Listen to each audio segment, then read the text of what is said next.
ઘણા સમય પહેલા સોનપુર ગામમાં રાજુ નામનો એક ગરીબ રહેતો હતો. પોતાનું ઘર ચલાવવા માટે રાજુ જંગલમાંથી ફળો તોડીને બજારમાં લઈ જતો અને તે ફળોને વેચતો.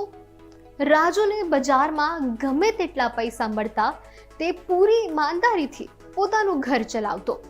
ત્યાં જંગલમાં એક ખતરનાક રેન્જ પણ હતો જે જંગલમાં રહેતો હતો, જ્યાં રાજુ રોજ ફળ તોડવા માટે જતો હતો. જ્યારે રાજુ જંગલમાં જતો ત્યારે તે રીંછને ખાવા માટે પણ ચોક્કસથી તે ફળ આપતો. અને એટલે જ રાજુ અને રીંછ બંને વચ્ચે ખૂબ જ સરસ મજાની મિત્રતા થઈ ગઈ. ખતરનાક રીંછ રાજુને ખૂબ જ પ્રેમ કરવા લાગ્યો.